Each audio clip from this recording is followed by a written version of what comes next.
उन लोगों का जोश नकली है, हमारा असली है, और मुझे लगता है इस असली जोश के साथ हम भी कार्य कर रहे हैं।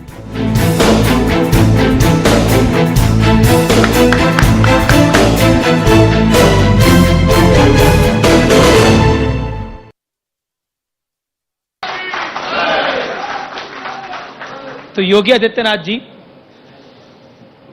ऐसा संवाद शुरू करते हैं क्योंकि पिछले कुछ महीनों के अंदर बहुत कुछ हुआ है, लेकिन क्योंकि 26 जनवरी का दिन है, भारत के संविधान का दिन यह माना जाता है और संविधान को लेकर बहुत कुछ कहा भी गया है। सबसे पहले तो क्या कहना चाहते हैं प्रदेश के वासियों को, देश के वासियों को? न्यूज 18 उत्तर प्रदेश को मैं सबसे पहले 18 वर्ष की शानदार यात्रा के लिए बधाई देता हूं और आज रिलॉन्च के अवसर पर अपनी शुभकामनाएं भी देता हूं। देश के लोकतंत्र का एक महत्वपूर्ण आधार है मीडिया, और हम लोगों को भी बहुत बार शासन के कार्यों को बेहतर तरीके से समाज के बीच तक पहुंचाने के लिए जिस किसी एक माध्यम का सहारा लेना पड़ता है तो उसमें मीडिया की एक बड़ी भूमिका होती है। तो स्वाभाविक रूप से जब स्वस्थ और प्रतिस्पर्धी मीडिया भी रहेगी तो लोकतंत्र उतना ही सशक्त और शानदार होगा। तो लक्ष्य सबका एक ही है, रास्ते अलग अलग हो सकते हैं। कल का संविधान अंगीकार करने का दिवस, गणतंत्र दिवस भी हम सबको इसी बात का एहसास करा रहा है कि केवल संवैधानिक अधिकारों की बात नहीं बल्कि संवैधानिक कर्तव्यों के प्रति भी हम जागरूक हों। हमने आजादी के बाद से अधिकारों की बात तो बहुत कर ली है, अब कुछ एक भारत श्रेष्ठ भारत के लिए कर्तव्यों की भी बात कर लें तो अच्छा होगा। और मैं यही उम्मीद करता हूं कि हमारा गणतंत्र दिवस जब 70 वर्षों का हो चुका है तो यह हमें हमारे उन दायित्वों के प्रति भी प्रत्येक नागरिक को जागरूक करेगा जिसके लिए वह अपेक्षा करता है किसी भी संवैधानिक संस्था से। और गणतंत्र दिवस हमें अपने उन महान स्वतंत्रता संग्राम सेनानियों के त्याग का, बलिदान का और दुनिया के सबसे बड़े दस्तावेज के माध्यम से बिना भेदभाव के शासन की योजनाओं को समाज के प्रत्येक तबके तक पहुंचाने के लिए हमें क्या कुछ करना है, उन दायित्वों के प्रति भी निरंतर सचेत करता है।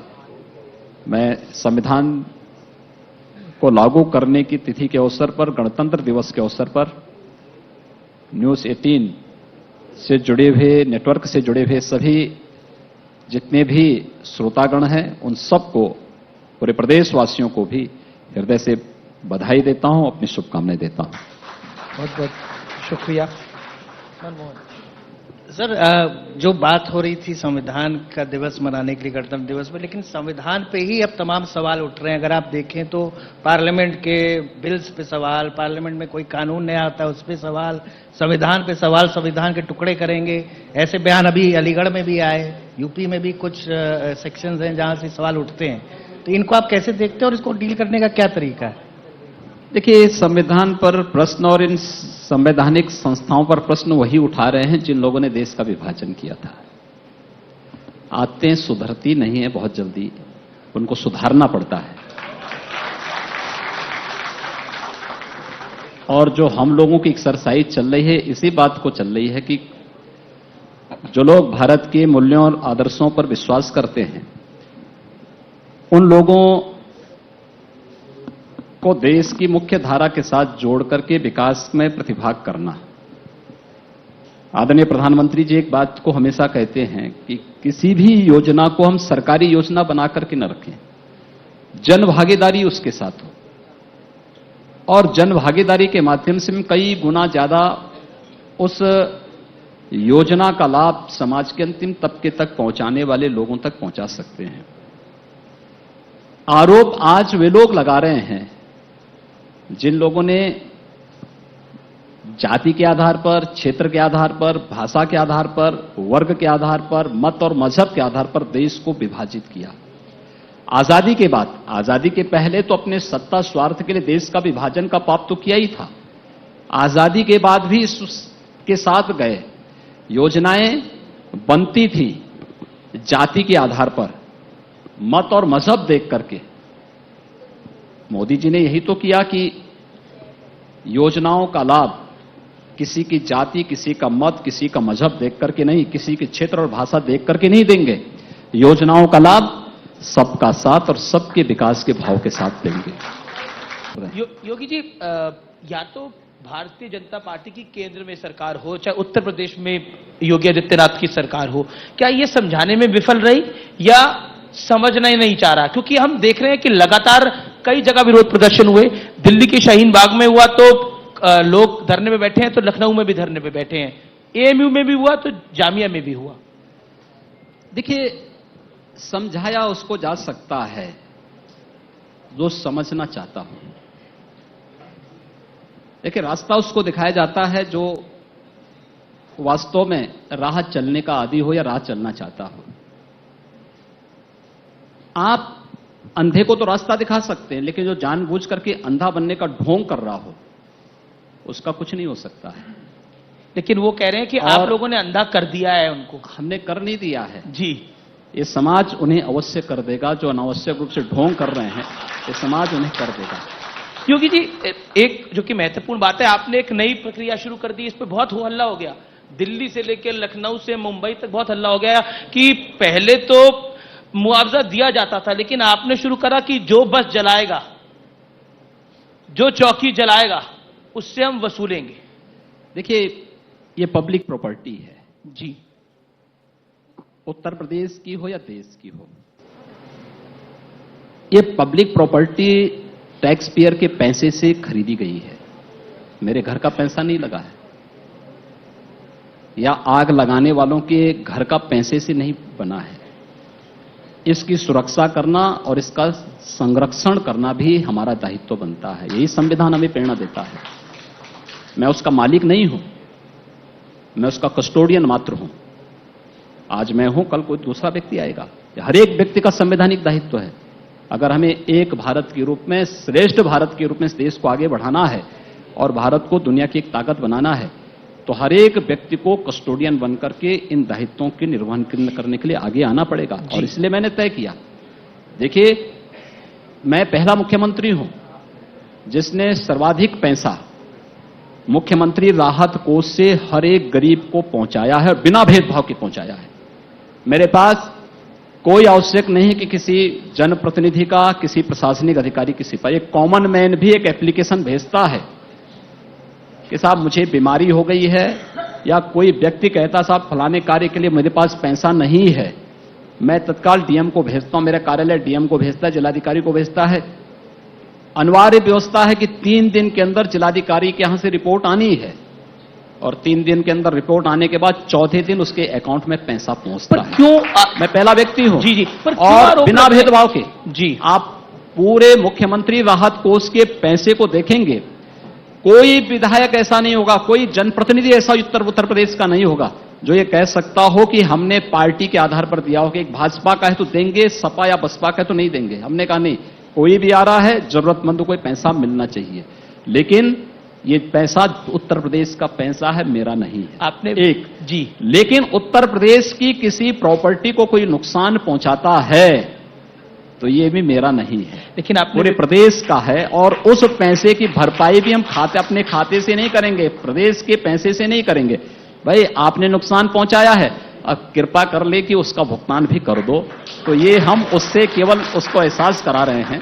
और मुझे लगता है कि कुछ जगह लोगों ने स्वेच्छा से दिया है, जहां नहीं होगा तो आरसी कटेगा, कुड़की करेंगे और प्रक्रिया को आगे बढ़ाएंगे। मतलब आप कह रहे हैं कि इस पे अडिग हैं आप? देखिए, अडिग नहीं, ये मेरा दायित्व है।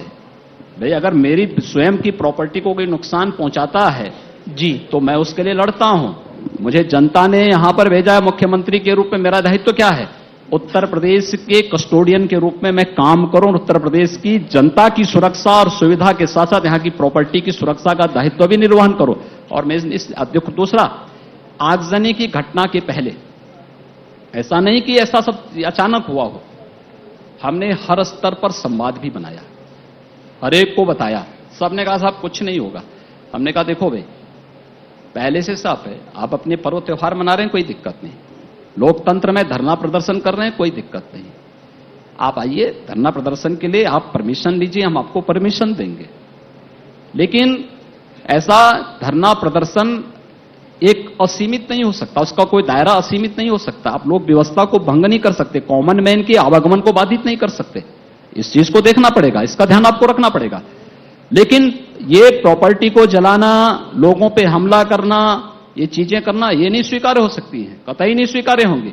और मैंने स्पष्ट कहा है कि एक एक पाई को वसूली कर रहे हैं, करेंगे भी। इसमें किसी प्रकार का कोई मान मनोबल नहीं होगा। ये समय गया जब उपद्रवी और दंगाइयों को मुख्यमंत्री आवास पे बुला करके उनको माला पहनाई जाती थी, गुहार की जाती थी कि भैया आप ये मत करो। आज ऐसा नहीं होगा। आप प्रदेश के अंदर सम्मान के साथ रहना चाहेंगे तो आपको सम्मान के साथ जीने का अधिकार सरकार देगी।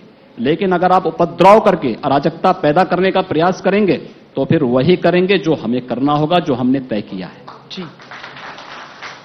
सर, लेकिन इसी से जुड़ा सवाल ये है कि जैसे आपने अभी इसके पहले कहा कि हर स्कीम हमारी हर आदमी के लिए है, ना किसी वर्ग के लिए, ना किसी धर्म के लिए, ना किसी जाति के लिए।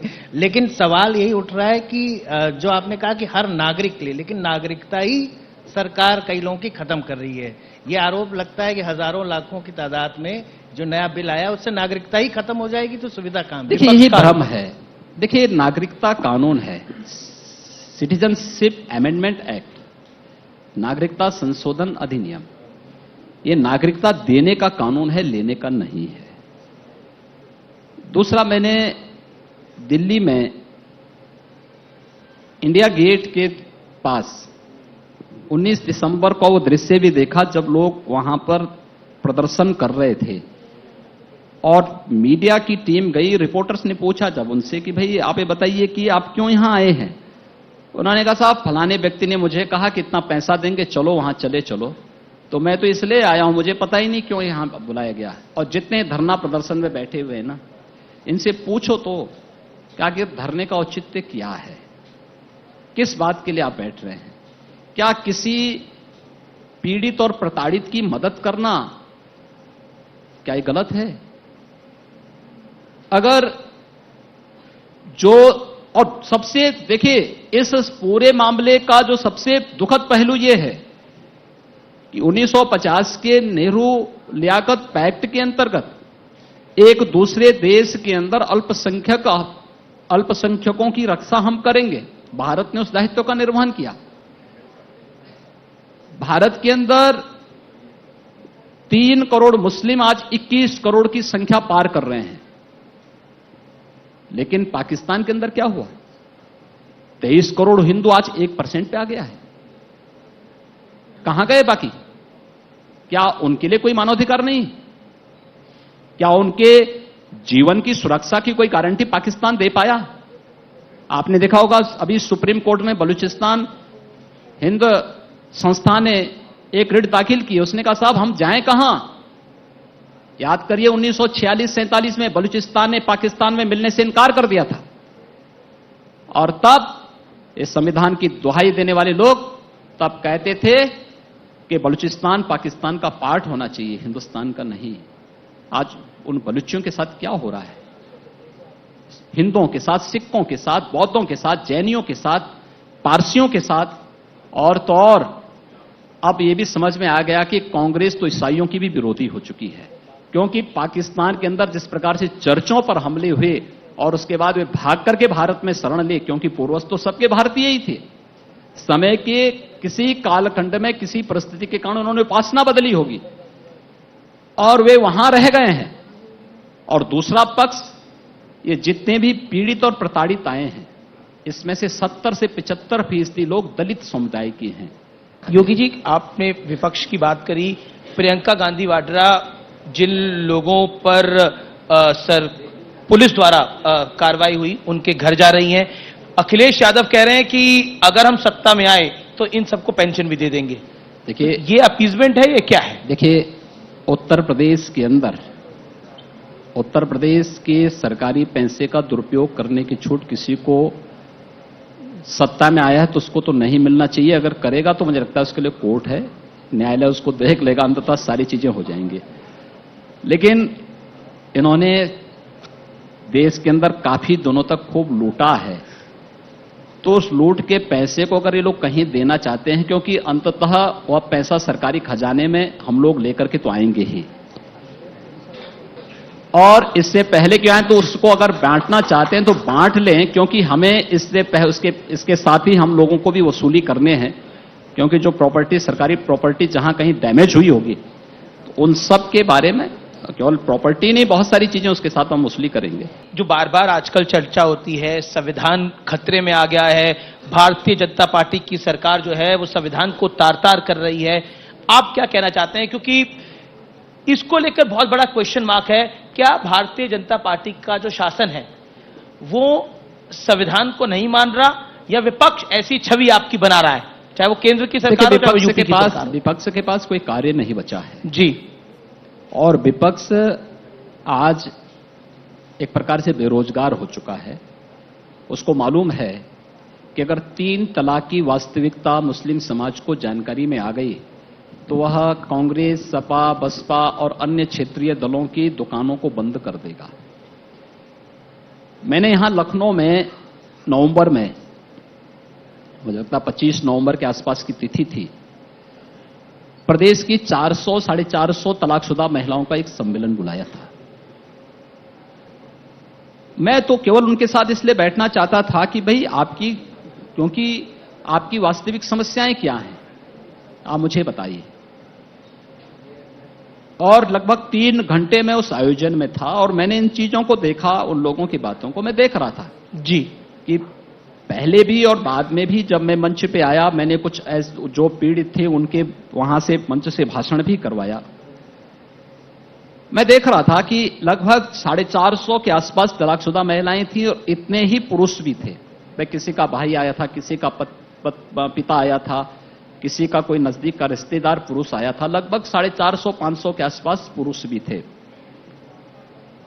जब ये पीड़ित महिलाएं मंच से अपनी बात को कह रही थी तो मैंने देखा बहुत सारे पुरुष भी अपनी आंखों के आंसू साफ कर रहे थे। यानी इतना वह माहौल उस प्रकार संवेदनशील और भावुक था कि देखते हुए बनता था कि वास्तव में कितनी पीड़ा है, और सदियों से एक तबके को हम महिला सशक्तिकरण के नारे देते हैं। क्या यही महिला सशक्तिकरण है कि 3 बार तलाक कहने से आप किसी भी महिला को हमेशा के लिए उसको बेघर कर दो, सड़कों पे छोड़ दो? ये तो किसी को अधिकार नहीं मिलना चाहिए। और 3 तलाक की उसको प्रथा को प्रधानमंत्री मोदी जी ने रोक लगाई। कश्मीर, बाबा साहब डॉक्टर भीमराव अंबेडकर जी ने एक बात कही थी, जब संविधान में धारा 370 जोड़ी गई थी तो उन्होंने कहा था कि देखिए ये धारा कश्मीर के अंदर अलगाववाद का कारण बनेगी। आखिर हुआ वही, जो देश का स्वर्ग था, पाकिस्तान परस्त आतंकवादियों ने कश्मीर को देश का नरक बना दिया। आज कश्मीर में सुख और शांति है धारा 370 हटने के बाद। कश्मीर एक नए विकास की यात्रा पे आगे बढ़ चला है, और जो लोग देश को खौफ दिखाते थे ये हो जाएगा। और मैं इसी बात को कह रहा हूं, ऐसे ही 500 वर्षों से लटकाया गया था राम जन्मभूमि का मामला। कोई कोर्ट में अर्जी देता था, कोई किसी अन्य बहाने उसमें बाधा पैदा करता था। लोग कहते थे, मैं तब भी कहता था भाई कुछ नहीं होने वाला है, न्यायालय मेरिट के आधार पर फैसला कर ले। उत्तर प्रदेश के अंदर फैसला आना है, उत्तर प्रदेश के अंदर लागू होना है, हम लागू भी करेंगे और एक तिनका नहीं हिलेगा। और मैं मानता हूं उत्तर प्रदेश के इतिहास में सबसे शांतिपूर्ण दिन था 9 नवंबर की तिथि, जिस दिन अयोध्या में राम जन्मभूमि का फैसला सुप्रीम कोर्ट ने किया। लोग कहते थे खून की नदियां बहेंगी, मैंने कहा अरे मच्छर नहीं मरेगा, और कुछ नहीं हुआ। एकदम शांतिपूर्ण ढंग से सारी कार्रवाई हुई। कुछ भी नहीं हुआ, सबने उस कोर्ट के फैसले को माना। और ये ताकत, न्यायपालिका की ताकत का एहसास, लोकतंत्र की ताकत का एहसास दुनिया ने भी किया। दुनिया जो नहीं कर पाई वो भारत ने करके दिखाया। भारत के अंदर वो उदाहरण प्रस्तुत हुआ। अब इन सभी फैसलों से जो लोग अब तक फिरके की राजनीति करते थे, उन सबको अपने अस्तित्व पर खतरा आता हुआ दिखाई दिया। इसलिए उन्होंने ये सब महिमामंडन करना शुरू कर दिया। अरे साहब, संविधान खतरे में। 1975 में संविधान का गला किसने घोंटा था? भारतीय जनता पार्टी ने तो नहीं घोंटा था, तब तो कांग्रेस थी। एक कांग्रेस के नेता और नेत्री जो बातें कर रहे हैं, इनसे पूछा जाना चाहिए तब क्या हो रहा था। तब क्या संविधान की उपासना कर रहे थे क्या, जब इमरजेंसी लागू कर रहे थे देश के अंदर? उस समय इनसे पूछा जाना चाहिए। जब इन्होंने 356 का दुरुपयोग करके तमाम चुनी हुई सरकारों को ये लोग बर्खास्त करते थे जी, तब क्या कर रहे थे लोग? देश के अंदर अपने तरीके से इस देश के अंदर नरसंहार कर रहे थे, तब क्या कर रहे थे लोग? हमारी सरकार के समय तो कुछ नहीं हुआ। कश्मीर में धारा 370 समाप्त हुई, एक भी निर्दोष व्यक्ति नहीं मरा और एक भी आतंकी घटना नहीं घटित हो पाई, क्योंकि सरकार बहुत अच्छे हृदय से कार्य कर रही है, देश के हित में निर्णय ले रही है, हर एक तबके का विश्वास अर्जित कर रही है। अब विश्वास का ठेका किसी व्यक्ति और किसी पार्टी विशेष ने नहीं ले रखा है।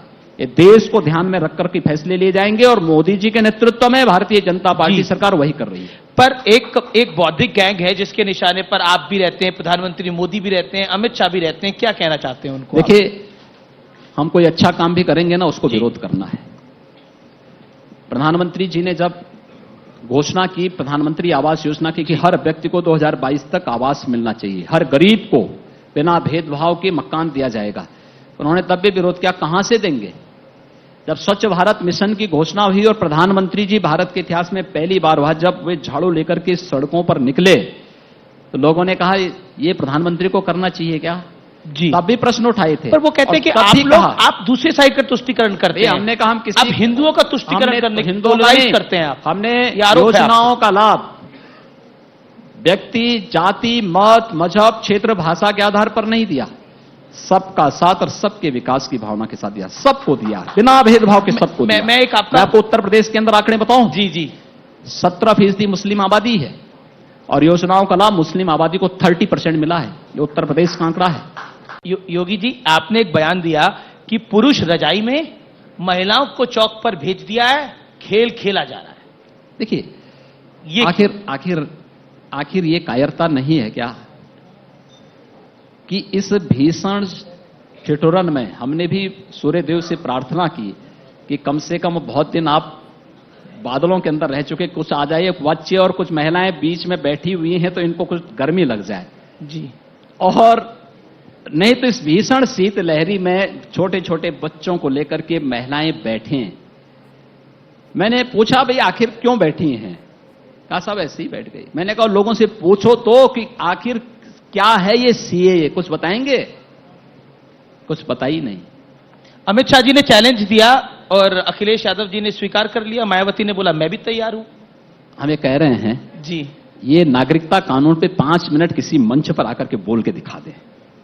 मैं भी बोल रहा हूं इस बात को। वो बोलते वो मैं फिर बोल रहा हूं ना, मैं बोल रहा हूं कि खिलाफ है। मैं, अरे कौन मुसलमानों के इन खिलाफ मुद्दों पर आप तर्कसंगत तरीके से करिए ना, अपने तार्किक रूप से अपनी बात को कहिए कि क्या क्या है। 1 2 3 4 5 ऐसे मुद्दे गिना दीजिए जो नागरिकता कानून में संविधान विरोधी हो, एक भारत विरोधी हो, भारत के किसी नागरिक की नागरिकता को लेता हो, ये बोल के दिखा दें। इनके पास एक भी तर्क नहीं, केवल एक सिरे से हम नहीं लागू होने देंगे, हम ये नहीं होने देंगे। उनको ना नागरिकता कानून के, ना उनको सीए के बारे में मालूम, ना एनपीआर के बारे में, ना एनआरसी के बारे में, किसी के बारे में जानकारी नहीं इन लोगों को। अगर ये लोग पढ़े होते, कभी पढ़ने की आदत डाले होते, तो प्रदेश की जनता क्यों धूल चटाती उनको? एएमयू में अभी एक छात्र नेता है, उन्होंने बहुत बड़ा बयान दिया। मुझे लगता है इस मंच पर बतौर मुख्यमंत्री आप क्या कहना चाहते हैं? देखिए, जो जैसा बोलेगा उसके अनुरूप परिणाम भी पाएगा। और सरकार कानून के दायरे में रह करके उसी प्रकार की कार्रवाई भी करेगी। ओवैसी साहब ने बोला हमने हमारे पूर्वजों ने 800 साल राज किया है, हमसे कागज कौन से दिखवाओगे। देखिए, उन्होंने तो और कुछ भी बोला, उन्होंने बोला कि हमारे बाप ने तो 4 मीनार बनाया है, लाल किला बनवाया है, इन्होंने क्या बनवाया है। ये भारत सनातन काल से भारत है और भारत दुनिया की हर पीड़ित और प्रताड़ित कौम को हमेशा शरण दी है। ये शरण देने के लिए ओबीसी के खानदान के लोग नहीं आए थे, हमारे पूर्वज थे जिन्होंने भारत को दुनिया की हर पीड़ित और प्रताड़ित नागरिक की शरण स्थली बनाया था। और हमने बड़े गर्व के साथ इस बात को कहा था और मैं इसी बात को कहता हूं कि हम इतिहास को अगर खोलने लग जाएंगे ना, बहुत सारे चेहरे बेनकाब हो जाएंगे। और इसी भय से लोग इस प्रकार की भाषा का प्रयोग कर रहे हैं। आने दीजिए ना अभी समय, और चीज आगे बढ़ने दीजिए। ये बौखलाहट तो उस आगामी खतरों के प्रति अपनी वास्तविकता को छुपाने के भय से ये सामने आ रही हैं, क्योंकि इन सबको ये भय है कि जिस नाम पर राजनीति करते थे सब दुकानें बंद होने जा रही हैं, इसलिए ये सब डरे हुए हैं। पहले इलाहाबाद था ना, तो लोग जाते थे, भगदड़ मस्ती थी, अराजकता होती थी। हमने प्रयागराज किया, कुंभ शानदार तरीके से दुनिया के एक इवेंट बन। ये तो कहना पड़ेगा योगी जी कि कुंभ का आपने शानदार आयोजन करा और देखें देश जो लोग देश का नाम रोशन हुआ उससे, इसमें कोई दो राय नहीं थे। हमने कुछ नहीं किया, हमने दीपोत्सव का आयोजन किया जी। दुनिया से कहा कि भी भगवान राम त्रेता युग में इसी अयोध्या में आए थे। पूरी दुनिया ने उसको अप्रिशिएट किया और हमारी बात को दीपोत्सव के उस कार्यक्रम में ठप्पा लगा है जिस दिन देश के उच्चतम न्यायालय ने कहा कि जहां रामलला विराजमान है वही राम जन्मभूमि है और वहीं भव्य मंदिर का निर्माण होना चाहिए। ये दीपोत्सव के कार्यक्रम की ही मुझे लगता है उस पर एक न्यायपालिका का ठप्पा भी है। मुझे लगता है कि क्योंकि ट्विटर पे मैंने जब बोला मैं योगी आदित्यनाथ जी का इंटरव्यू लेने जा रहा हूं, तो मुझे लोगों ने बोला कि ये इस बयान पर उनकी राय जरूर लीजिएगा। जितेंद्र आवाड है, महाराष्ट्र में एनसीपी के कद्दावर नेता हैं, उनके बड़े मंत्री हैं। वो कहते हैं कि मुसलमान तो कब्र पर ले जाएगा, हिंदू कहां दिखाएगा उसके पूर्वज कहां थे, फंस जाएंगे ये खुद। देखिए, हमारे यहां अग्नि देवता को साक्षी मानकर के सारे कार्य होते हैं जी। हम अग्नि देवता के पास ले गए हैं और ये भगवा उसी का प्रतीक है। तो भगवा पे तो प्रियंका गांधी ने भी बहुत कुछ बोल दिया। ओह, मैं क्या कह रहा हूं ना, अगर अपनी परंपरा और इतिहास के बारे में लोग जानते तो ऐसा नहीं बोलते। इसीलिए हमने तानाजी को टैक्स फ्री किया कि भगवा के बारे में जान लीजिए। सर, एक चीज सभी लोग जो जानना चाहते हैं कि 3 महीने होने को आ रहे, जो मंदिर का वर्डिक्ट आया था जो अयोध्या का, तो अब निर्माण का कार्य कब से शुरू होगा, कितना टाइम लगेगा? आपके मुंह से भी लोग जानना चाह रहे हैं, क्योंकि आपके ही नेतृत्व में या आपके निरीक्षण में एक तरह से काम होगा। कब से शुरू होगा, कितना टाइम लगेगा? देखिए, अयोध्या में 3 महीने के अंदर यानी 9 फरवरी के अंदर अंदर राम जन्मभूमि से संबंधित ट्रस्ट का निर्माण हो जाना है। वो प्रक्रिया तेजी के साथ आगे बढ़ी है और ट्रस्ट के निर्माण के साथ ही भगवान राम के भव्य मंदिर के निर्माण की कार्रवाई प्रारंभ हो जाएगी। सारी तैयारी हमारी प्रारंभ हो चुकी है, हम लोग हर एक चीज के लिए आगे बढ़ चुके हैं। और आप आश्चर्य करेंगे कि अभी से लोगों के बैंक ड्राफ्ट आने शुरू हो गए हैं कि हम अयोध्या में राम मंदिर के लिए पैसा, मैंने सबसे अपील की, मैंने कहा देखिए आपको भेजने की आवश्यकता नहीं, आह्वान करेंगे, आप किसी के पास भेजिए मत, उस अकाउंट में अकाउंट पे करिए और 10 रुपए से ज्यादा कोई मत भेज दीजिए।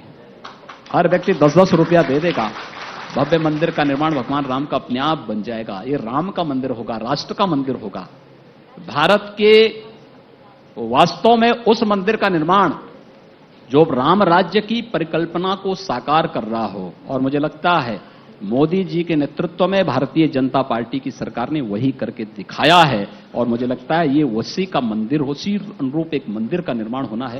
ये प्रक्रिया तेजी के साथ आगे बढ़ रही है, किसी को संदेह नहीं होना चाहिए। सर, ये आपने झारखंड की रैली में भी बोला और उसके बाद भी कि 10 रुपया और एक शिला, एक पत्थर, तो क्या मोबिलाइजेशन पब्लिक से होगा, फंड का? यूपी में भी होगा ये। हर एक व्यक्ति की हर एक व्यक्ति की श्रद्धा और आस्था को एक मंच देना हुआ है, वर्षों से तमन्ना। आप सोचिए ना, कितने हम गौरवशाली पीढ़ी है। वास्तव में स्वयं इस बात को मानता हूं किसी जन्म में बहुत अच्छे पुण्य किए होंगे हम लोगों ने कि हमारी कई कई पीढ़ियां मिट गई और उन पीढ़ियों ने एक ही तमन्ना देखी थी। मैं स्वयं इस बात के लिए गौरवशाली हूं। आपके गुरु ने मेरे गुरु जी ने, मेरे दादा गुरु जी ने, मेरे दादा गुरु के गुरु ने, उनके गुरु ने 5-5 पीढ़ियों से एक ही कार्य के लिए लोग इस बात को कहते थे कि अयोध्या में नाथ संप्रदाय की परंपरा शैव परंपरा से आती है, आप वैष्णव परंपरा के रामानंदी संप्रदाय से जुड़े हुए कार्यक्रम के साथ जुड़े हुए हैं। आप आश्चर्य करेंगे, मेरे दादा गुरु 1934 और 1949 के रामलला के प्रकटीकरण के उस पूरे आयोजन को लीड करते हैं। मेरे पूज्य गुरुदेव राम जन्मभूमि मुक्ति यज्ञ समिति के अध्यक्ष 1983 से लेकर के 2014 तक वही रहे और मैं आज हूं। मुझे लगता है कि मैं इस बात को मानता हूं कि आज की जो वर्तमान पीढ़ी बहुत सौभाग्यशाली है कि उसे अपनी आंखों के सामने 500 वर्षों के एक पाप को दूर होते हुए, एक कलंक को दूर होते हुए और भगवान राम के भव्य मंदिर के निर्माण को अपनी आंखों से देखने का अवसर प्राप्त होगा। इससे बड़ी गौरव की बात हो ही नहीं सकती और मुझे लगता है इस पूरी की पूरी वर्तमान पीढ़ी को उस गौरव का एहसास कराना और भारत के लोकतंत्र और भारत की न्यायपालिका की ताकत का एहसास कराना भी आवश्यक है। इस दिशा से हर एक व्यक्ति की सहभागिता इस आंदोलन, इस अभियान के साथ जुड़नी चाहिए।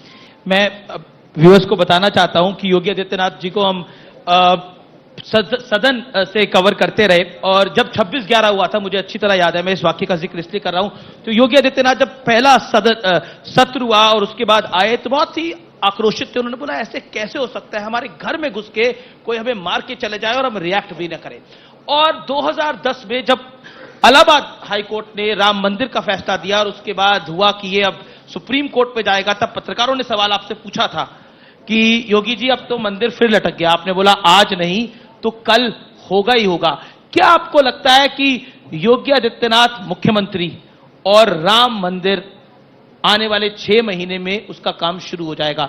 ये जो कोइंसिडेंस है, इसको आप कैसे देखते हैं? देखिए, ये काम तो होना ही है, पर आप मुख्यमंत्री लेट के होगा, बिना अब लेट किए होगा एकदम। अब ये काम युद्ध स्तर पर आगे बढ़ने वाला है और मुझे लगता है किसी को संदेह उसमें नहीं होना चाहिए। सारी बाधाएं दूर हो चुकी हैं। देश को, न्यायपालिका को, मोदी जी को धन्यवाद ज्ञापित करना चाहिए, आभार व्यक्त करना चाहिए कि चुनाव के दौरान जो एक नारा दिया था भारतीय जनता पार्टी के कार्यकर्ताओं ने कि मोदी है तो मुमकिन है, और मुझे लगता है ये सब कार्य उसी श्रृंखला में आगे बढ़ते हुए दिखाई दे रहे हैं। भगवा को लेकर बहुत कुछ हुआ। प्रियंका गांधी ने बोला कि योगी आदित्यनाथ जी जो हैं वो भगवा का मतलब ही नहीं समझते। बदला नहीं है भगवा का मतलब, भगवा आध्यात्मिक है भारत के लिए। अब इन्होंने अध्यात्म के बारे में समझा होता तो अध्यात्म के बारे में चर्चा करते। तो लोग तो देखिए, यही अंतर है, इंडिया और इटली की संस्कृति में इतना ही अंतर है कि उनको भगवा की वास्तविक जानकारी होती तो संभवतः वे भगवा के बारे में मुझसे तो कम से कम चर्चा नहीं ही करते। राहुल गांधी से कर लेते, हो सकता है उनकी राहुल गांधी से अध्यक्ष को लेकर के प्रतिस्पर्धा हो, लेकिन कम से कम मुझसे तो नहीं करते। और भगवा के बारे में मैंने पहले ही बोल दिया है कि भगवा भारतीय परंपरा और भारतीय संस्कृति की प्रतीक है और ये लोक कल्याण के अभियान के साथ भारत की ऊर्जा को इसी प्रकार से आगे बढ़ाती रहेगी। आपने तो राहुल गांधी को भी यूपी से बाहर कर दिया, अमेठी हार गए वो, अब उन्हें वायनाड की शरण लेनी पड़ी। आप चिंता मत करिए, अभी जो बचा होगा वो भी अगली बार भारतीय जनता पार्टी के पास होगा। जी, योगी आदित्यनाथ जी 50 सालों से जो उत्तर प्रदेश का काम रुका हुआ था वो था कमिश्नरी सिस्टम। मैं जानना चाहता हूं आपसे कि कैसे कर दिया आपने? बड़ा विरोध होगा इसका? तो कोई विरोध नहीं है। देखिए, उत्तर प्रदेश की 23 करोड़ जनता को सुरक्षा पाने का अधिकार है और इसमें कहीं कोई विरोध नहीं है भाई। यानी जो प्रस्ताव बनता है वो प्रस्ताव अचानक मैं बना रहा हूं या मैं किसी एक बाबू से कह करके बना रहा हूं, ऐसा नहीं है। और प्रस्ताव पहले कई टेबल से होके गुजरता है और फिर वो प्रस्ताव अंततः फिर मेरे पास आता है, फिर कैबिनेट के पास जाता है। यद्यपि एक पुलिस एक्ट ने यह पावर मुख्यमंत्री को दी थी कि वह अपने उस पावर का इस्तेमाल करके भी इस व्यवस्था को लागू कर दे, लेकिन मैंने कहा नहीं, हमारी प्रशासनिक व्यवस्था का विश्वास आवश्यक है, क्योंकि ये दोनों हमारी व्यवस्था के मजबूत अंग हैं। ये अधिकारों की कहीं लड़ाई नहीं है। सुरक्षा सबको चाहिए, हर एक व्यक्ति को सुरक्षा चाहिए, और वह हर व्यक्ति सुरक्षा पाने का अधिकारी है। स्मार्ट पुलिसिंग के लिए पुलिस कमिश्नरेट सिस्टम आवश्यक थी। हमने उसको प्रदेश की राजधानी लखनऊ में और अपनी आर्थिक राजधानी नोएडा में लागू किया है पहले चरण में, और मुझे लगता है इसके बहुत बेहतरीन परिणाम आएंगे आने वाले समय में, और अच्छे परिणाम आने वाले हैं। अच्छे तरीके से चीजें आगे बढ़ेंगी। प्रदेश के हित में जो भी कदम उठाने पड़ेंगे। सर, जैसे आपने कहा कि तमाम कुंभ मेले का सफलतम आयोजन हुआ, युवा महोत्सव का हुआ, अब एक गंगा यात्रा का जो आप शुरुआत करने जा रहे हैं, तो इसके पीछे लार्जर मैसेज क्या है? क्यों कर रहे हैं? किस लिए कर रहे हैं? क्या देखिए, यह देश आभारी है प्रधानमंत्री मोदी जी का। आप देखें कि 2014 में वाराणसी को अपना संसदीय क्षेत्र चुनने के पहले जब काशी में आए प्रधानमंत्री जी मोदी जी, तो मोदी जी ने उस समय कहा था कि मैं मां गंगा के आदेश पे आया हूं, मुझे मां गंगा ने बुलाया है। देखिए, उन्होंने उस समय उन्होंने ये नहीं कहा उस समय कि मैं गंगा जी के लिए ये कर दूंगा, मैं गंगा जी के लिए कर दूंगा। उन्होंने कहा मुझे मां गंगा ने बुलाया है। और जिन्होंने मोदी जी के इस वक्तव्य का अर्थ समझा, उन्होंने मोदी जी को भरपूर समर्थन किया और नमामि गंगे परियोजना के माध्यम से जो कार्य किया। देखिए, मेरे पास उदाहरण हैं 2-3। एक, 2013 में प्रयागराज में कुंभ का आयोजन हुआ था, महाकुंभ था। मॉरिशस के प्रधानमंत्री जी आए थे, और मॉरिशस के प्रधानमंत्री जी ने उस आयोजन में आए थे। गंगा का नाम सुनकर के, कुंभ का नाम सुनकर के वे आए, बड़ी श्रद्धा के साथ आए, लेकिन वहां गंगा जी की दुर्गति और गंदगी और बदबू देख करके दूर से प्रणाम करके चले गए। उन्होंने कहा क्या यही गंगा है? ये मॉरिशस के प्रधानमंत्री कहते हैं। इस विगत वर्ष 2019 में भी प्रयागराज में कुंभ था, महाकुंभ नहीं था, कुंभ था, जिसे पहले लोग अर्धकुंभ कहते थे। और काशी में प्रवासी भारतीय दिवस का आयोजन था। प्रवासी भारतीय दिवस के आयोजन के में मॉरिशस के प्रधानमंत्री जी फिर आए थे। मुझे 2013 की बात याद थी, लेकिन मैंने संकोच में उनको आमंत्रण दिया। मैंने कहा भी आप काशी आए हैं, प्रयागराज में कुंभ चल रहा है, अगर आप कुंभ के आयोजन में एक बार चलें तो आपको भी अच्छा लगेगा देखने पर। तो वे हंसे। हंसने के बाद उनको यह लगा कि लगता है कि गंगा की स्मृति, क्योंकि मॉरिशस के एक पूर्व प्रधानमंत्री यानी जो पहले प्रधानमंत्री आए थे उनके सामने बहुत अच्छा वो नहीं था। और जब प्रयागराज में वो आए तो इस बार उन्होंने गंगा की अविरलता और निर्मलता को देखा, अभिभूत हुए। 400 लोगों का डेलीगेशन था।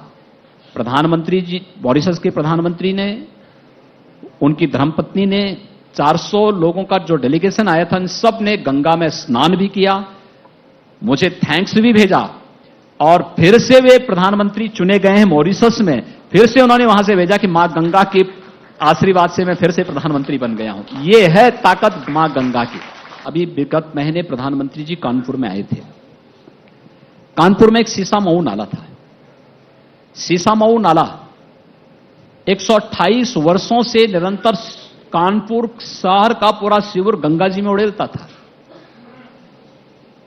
अंतिम समय में जो नाले की क्षमता थी वह 14 करोड़ लीटर सीवर प्रतिदिन था, यानी 24 घंटे में 14 करोड़ सीवर गिरता था गंगा जी में। और मुझे बताते हुए प्रसन्नता है, प्रधानमंत्री मोदी जी के कारण आज एक बूंद सीवर सीसामऊ नाले में नहीं गिर रहा है। और आप जाइए, कानपुर में गंगा एकदम अविरल है, निर्मल है। आप जाइए, प्रयागराज में माघ मेला चल रहा है। कल लगभग 1.5 करोड़ श्रद्धालुओं ने माघ मेला में स्नान किया। एक भी शिकायत नहीं, लगातार ये चलेगा, कोई शिकायत नहीं। तमाम जो भी व्यक्ति वहां जा रहा कह रहा साहब बहुत अच्छी व्यवस्था है, बहुत सुंदर पानी है, साफ सुथरा पानी है। ये मां गंगा के प्रति हम अपने दायित्वों का निर्वहन कर रहे हैं और सचमुच ये गंगा यात्रा प्रधानमंत्री मोदी जी के प्रति कृतज्ञता ज्ञापित करने जी और मां गंगा आस्था के साथ साथ अर्थव्यवस्था का भी आधार है, इस बात को व्यापक रूप से प्रचार प्रसार करने के लिए हम लोगों ने व्यापक कार्य योजना के साथ आगे इस बढ़ाई दौरान है। सरस्वती पूजा का भी आयोजन होगा। देखिए हर प्रकार के आयोजन होंगे। सरस्वती पूजन, ये बसंत पंचमी का आयोजन ही सरस्वती पूजन का अवसर होता है। हर विद्यालय में, हर संस्थाओं में, एकेडमिक संस्थाओं में आयोजन होता रहा है, हो रहा है और हर एक को करना चाहिए। जो करना चाहता है, जो जुड़ना चाहता है, अच्छी बात है भाई, सद्बुद्धि सबको आए, अच्छी बात है। लेकिन अब उसके बाद भी कोई नहीं चाहता कि सद्बुद्धि उसको आए, तो हम उसका क्या कर सकते हैं? लगभग 2.5 साल से ज्यादा आपकी सरकार को हो चुके हैं। क्या आपको लगता है जब आप मुख्यमंत्री पद की शपथ ले रहे थे, एक सपना आपने उत्तर प्रदेश के लिए देखा होगा कि आप उत्तर प्रदेश को कहां लेके जाएंगे? क्या हम मान सकते हैं कि इस कार्यकाल के आधे वर्ष लगभग पूरे हो चुके हैं, आप मान सकते हैं कि आप वहां तक पहुंच पाएंगे 2022 में? देखिए 19 मार्च को मेरी सरकार अपने कार्यकाल का 60% समय पूरा कर चुकी होगी जी। और ये मान करके चलिए कि 5 वर्ष के दौरान हमारी सरकार उत्तर प्रदेश की उन सभी जन आकांक्षाओं की पूर्ति करते हुए दिखेगी जिसके लिए वर्षों से, दशकों से उत्तर प्रदेश की जनता तरस रही थी। 2022 में भारतीय जनता पार्टी 3/4 से अधिक वोटों के साथ फिर से चुनाव जीत करके प्रदेश में सत्ता बनाएगी। मैं इसको बहुत दावे के साथ कह रहा हूं, उत्तर प्रदेश में फिर से भारतीय जनता पार्टी की सरकार बनेगी, कोई संदेह इसमें नहीं होना चाहिए। इस दौरान जो कार्य हुए हैं, जो कार्य चल रहे हैं, ये उत्तर प्रदेश की इकोनॉमी को भी देश की सबसे बड़ी अर्थव्यवस्था के रूप में स्थापित करने में उत्तर प्रदेश को आगे ले जाएंगे और हम लोग उसका रोड मैप भी केवल खींचे नहीं बल्कि हमने उस पर कार्य भी करना प्रारंभ कर दिया। सर, ये आपने कहा कि 3/4 से आप दोबारा आएंगे, लेकिन इस बार आपको मेन ऑपोजिशन किससे दिखती है? कौन सी पॉलिटिकल पार्टी? क्योंकि पहले तय तो कर लें ये लोग कि इनका वोट बैंक कौन सा है। उस वोट बैंक के लिए तो अभी लोग मुआवजा बांट रहे हैं, तो ये लोग पहले तलाश लें अपना अपना, उसके बाद तय भी हो जाएगा कि कौन आगे आना आपको चाहता कौन है। लगता है, प्रियंका गांधी वाड्रा, अखिलेश यादव, मायावती, कौन? देखिए 3/4 से अधिक सीट भारतीय जनता पार्टी के पास आएंगी। भारतीय जनता पार्टी अपने दम पर, अपने बल पर इन सीटों को जीतेगी। बाकी 1/4 के लिए इन तीनों में जो भी आगे प्रतिस्पर्धा कर सकता, वे अपनी प्रतिस्पर्धा को आगे बढ़ा रहे हैं, लेकिन भारतीय जनता पार्टी के मुकाबले इनमें से कोई नहीं होगा। एक सवाल, क्योंकि बार बार हम विकास की बात कर रहे हैं, आपने इकोनॉमी का जिक्र किया। प्रधानमंत्री मोदी ने बोला कि 2022 तक देश की अर्थव्यवस्था जो है वो $22 ट्रिलियन की लगभग होगी और उत्तर प्रदेश में इसकी एक बड़ी भूमिका होगी, इसमें कोई दो राय नहीं है। तो आप क्या मानते हैं कि उत्तर प्रदेश की जो ग्रोथ रेट है आज की दिन में, उसमें को अभी और ऊपर जाना होगा, खासतौर पर डबल डिजिट का नंबर उसे अपनाना होगा? देखिए हमने उसी बात को तय किया है कि अगर हमें 2024 तक आदरणीय प्रधानमंत्री जी के $5 ट्रिलियन की इकोनॉमी बनाने के उस लक्ष्य को प्राप्त करने में सहभागी बनना पड़ेगा, तो बनना है तो हमें उत्तर प्रदेश की इकोनॉमी को $1 ट्रिलियन तक पहुंचाना पड़ेगा। जी जी। और उत्तर प्रदेश का उसमें बहुत बड़ा रोल होगा। उत्तर प्रदेश को इस दिशा में अपना रोड मैप तैयार करना होगा। हमें अपनी इकोनॉमी को वर्तमान से एकदम डबल ले जाना पड़ेगा। 8% क्या इस आसपास है? 8 के आसपास है, हम इसको 12-13 तक ले जा रहे हैं और उत्तर प्रदेश में उस संभावनाएं बढ़ी क्योंकि हैं। वैश्विक मंदी है, इसलिए 8 से ऊपर लेके जाना बहुत टफ हो जाएगा। मैंने कह रहा ना, Practical हमारे पास उस प्रकार की संभावनाएं मौजूद हैं और इसलिए मौजूद हैं हमारे लिए। एक, उत्तर प्रदेश दुनिया का सबसे बड़ा बाजार भी है। जी। दूसरा, यहां पर पिछले कई दशकों से जो चीजें रुकी हुई थी, थमी हुई थी, बेईमानी और भ्रष्टाचार की भेंट चढ़ी हुई थी, आज उससे मुक्त करा करके एक नई दिशा में हमने तय किया है। हमने IIM लखनऊ के साथ बैठ करके वही रोड मैप तय किया है।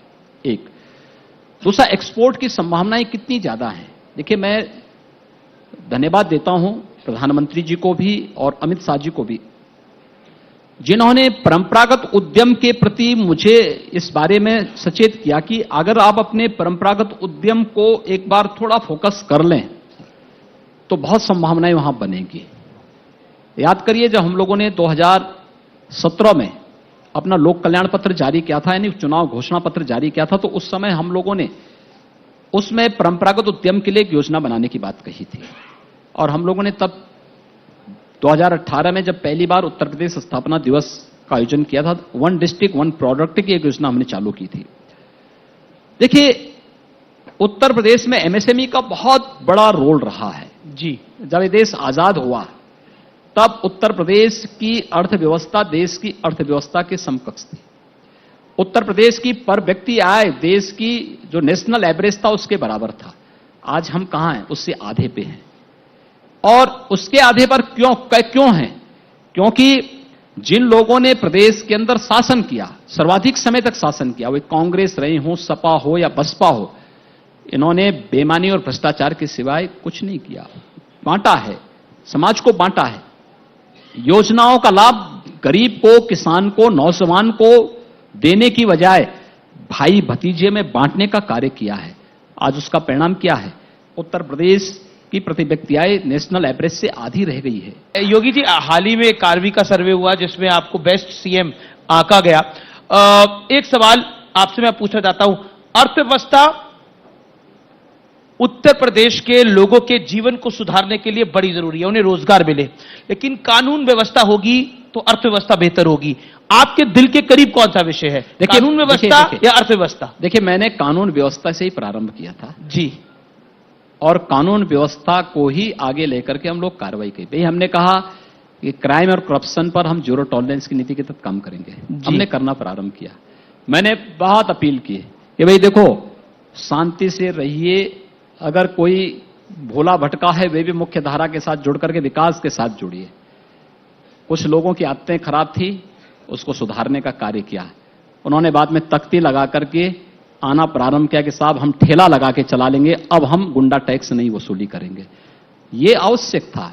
इस परसेप्शन ने प्रदेश के अंदर 2.5 लाख करोड़ रुपए से अधिक का निजी निवेश भी करवाया है। और आज मैं कह सकता हूं, उत्तर प्रदेश पिछले 3 वर्ष के दौरान हर एक क्षेत्र में कई गुना आगे बढ़ा। अच्छी कानून व्यवस्था उसका परिणाम है। एक दूसरा, हमने वित्तीय अनुशासन को हर स्तर पर बनाए रखा है, फिजूल खर्ची की अनुमति किसी को नहीं दी।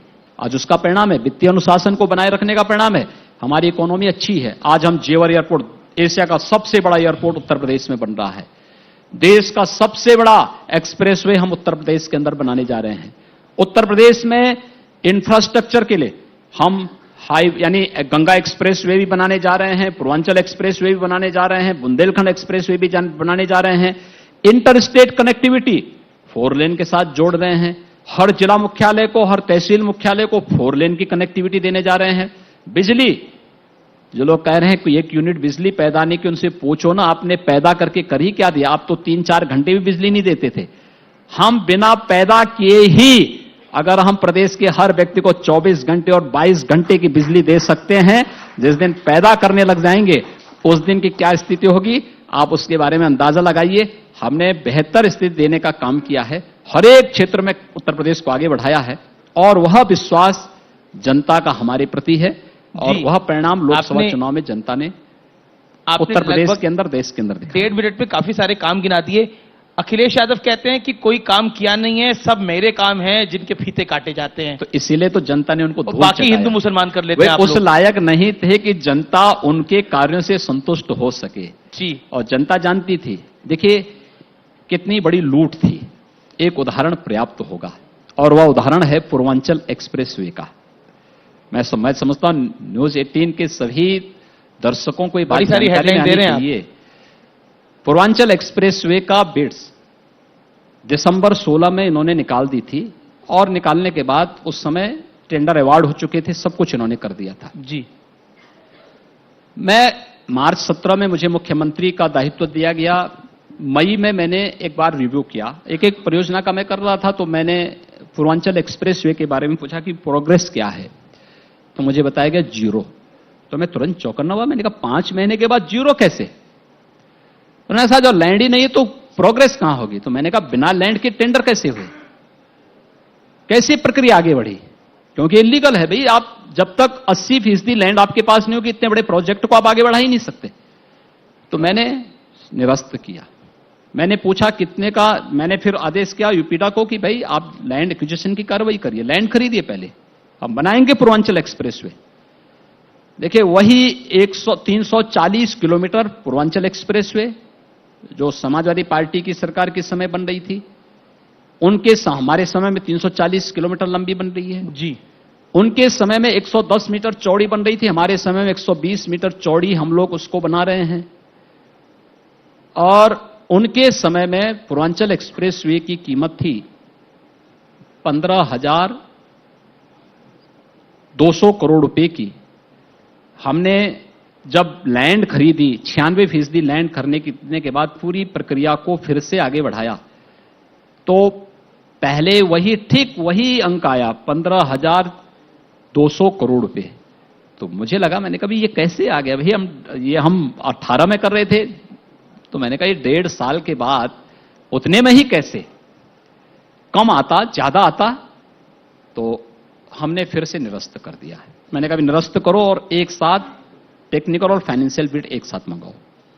हमने एक साथ मंगवाया और जब हम लोगों ने जून 18 में बिड्स खोली, अब आश्चर्य करेंगे, वही एक्सप्रेसवे यानी पहले से ज्यादा लंबा, पहले से ज्यादा चौड़ा 11,800 करोड़ रुपए में बन रहा है जी।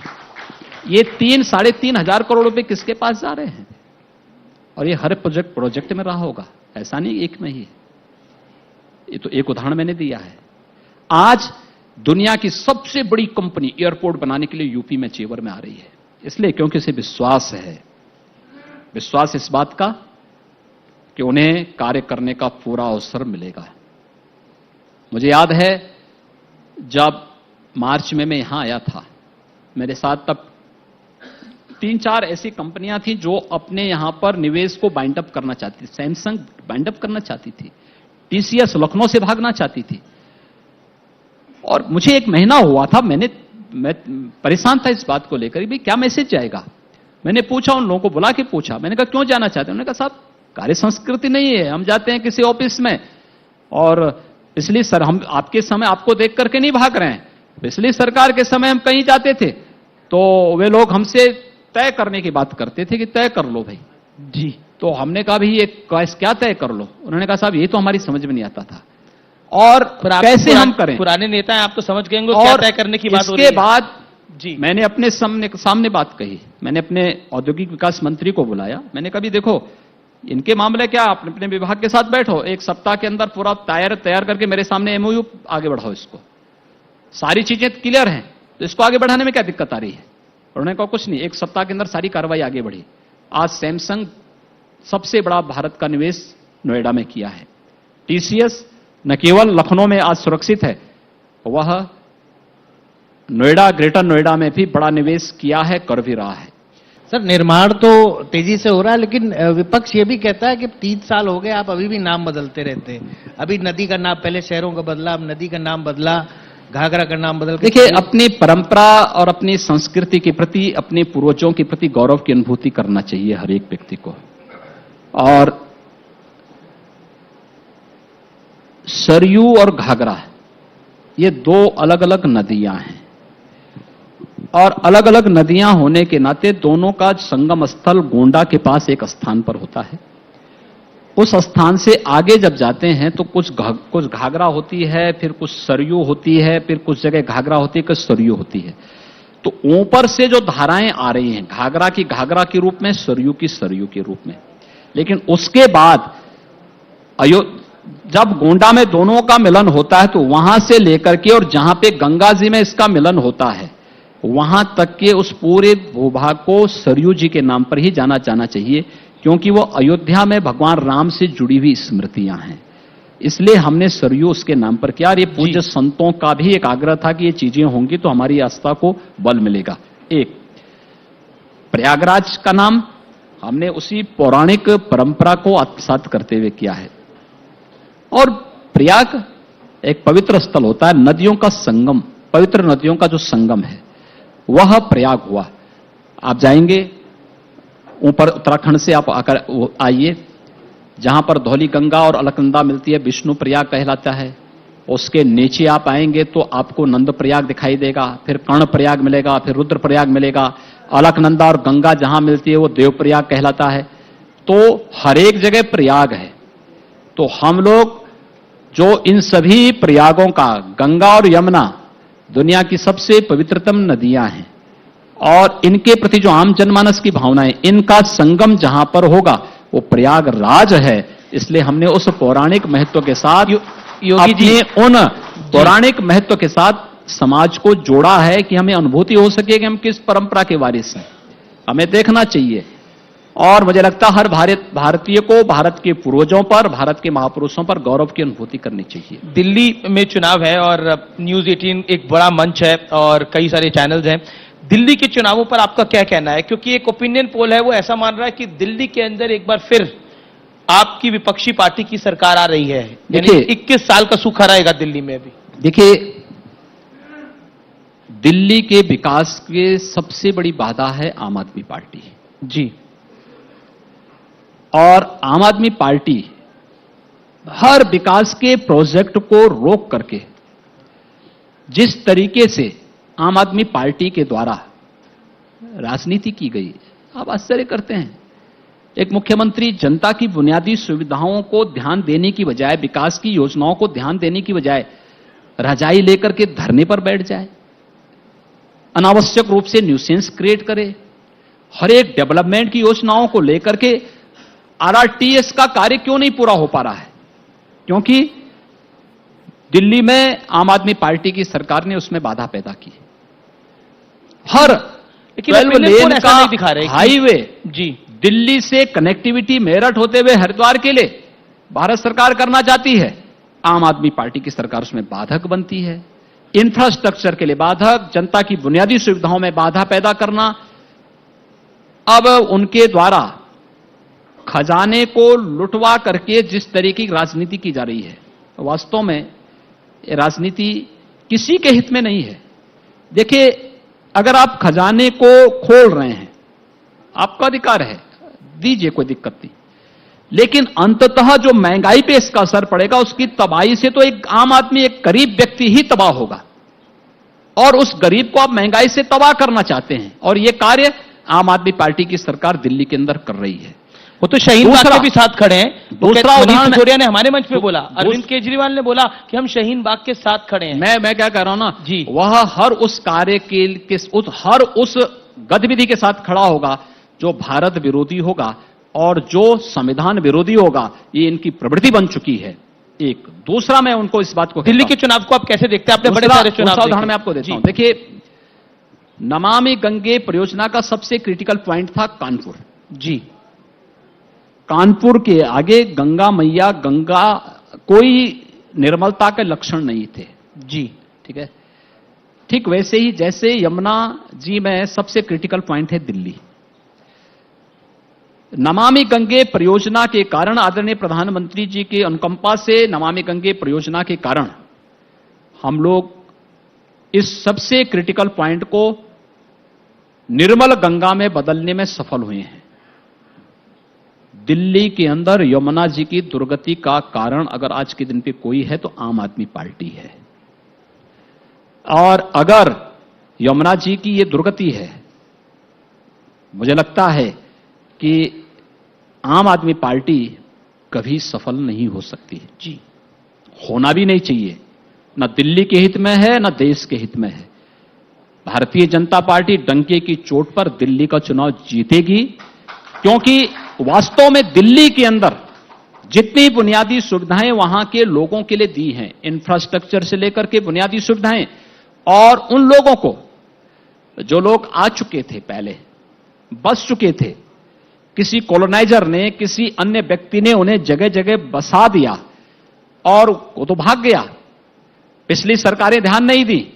आज उन लोगों को वहां पर व्यवस्थित करने का कार्य जी जी जिस मजबूती के साथ आज भारत सरकार ने किया है, मुझे लगता है यह एक कृतज्ञता ज्ञापित करने का आधार होना चाहिए मोदी जी के प्रति, भारतीय जनता पार्टी नेतृत्व के संगठन के प्रति, जिनके आग्रह पर भारत सरकार ने इतना बड़ा निर्णय लिया और उन सबको रेगुलाइज करने की कार्रवाई आज दिल्ली के अंदर प्रारंभ हुई है। अब ये सरकारी हर सुविधा पाने के अधिकारी होंगे और दिल्ली का शहरी विकास, जो अपना भारत सरकार का शहरी विकास मंत्रालय है, उन लोगों तक उन बुनियादी सुविधाओं को पहुंचाने में उन्हें मदद मिलेगी और ये द्रुत गति से आगे बढ़ सकता का है। वनवास खत्म होगा डंके की चोट मैं इस बात को कह सकता हूं, दिल्ली के अंदर भारतीय जनता पार्टी आएगी, आना भी चाहिए। इसलिए आना चाहिए कि उन 2.5 करोड़ लोगों तक बुनियादी सुविधाएं पहुंचाने का आधार तभी बन सकता। हम उत्तर प्रदेश में इसलिए सफल हैं क्योंकि केंद्र में भारतीय जनता पार्टी नेतृत्व की सरकार है। जी, दोनों एक रूप में, एक मन के साथ, एक मनस्थिति के साथ, एक साथ मिलकर के जब कार्य करेंगे तो परिणाम भी उसी प्रकार से सामने आएंगे। और यही स्थिति दिल्ली के अंदर बुनियादी सुविधाओं और इंफ्रास्ट्रक्चर विकास के लिए एक जैसी विचारधारा की सरकार होनी आवश्यक है और उसके लिए दिल्ली के अंदर भारतीय जनता पार्टी आती है तो जितने दिल्ली की पूरी आबादी किसी भी तबके की होगी उन तक आसानी से योजनाओं का लाभ पहुंचाने और यमुना जी की शुद्धता के लिए भी एक बड़ा कदम उठाने में मदद मिल जाएगी। भारत सरकार सहयोग करना चाहती है। दिल्ली के अंदर केजरीवाल सरकार है कि वो कुछ करना नहीं चाहती, कुछ करने नहीं देना चाहती, ना इंफ्रास्ट्रक्चर को डेवलप देना चाहती, ना जनता को न लोगों को बुनियादी सुविधाएं देना चाहती हैं। इसलिए अपनी नकारात्मकता के कारण आम आदमी पार्टी समाप्त होगी। जी, योगी जी आप हमारे मंच पर आए, लेकिन एक आखिरी सवाल आपसे जो हम पूछना चाहते हैं, आपने तानाजी को टैक्स फ्री कर दिया, वैसे आप फिल्में वगैरह कभी देख पाते हैं क्योंकि हमेशा काम में ही लगे रहते हैं? देखिए, शौक नहीं है और देखता भी नहीं हूं, लेकिन तानाजी जैसी फिल्मों को देखने की इच्छा होती है। कभी मौका मिलेगा तो जरूर देखूंगा। जी, बहुत बहुत शुक्रिया योगी आदित्यनाथ जी आपका इस मंच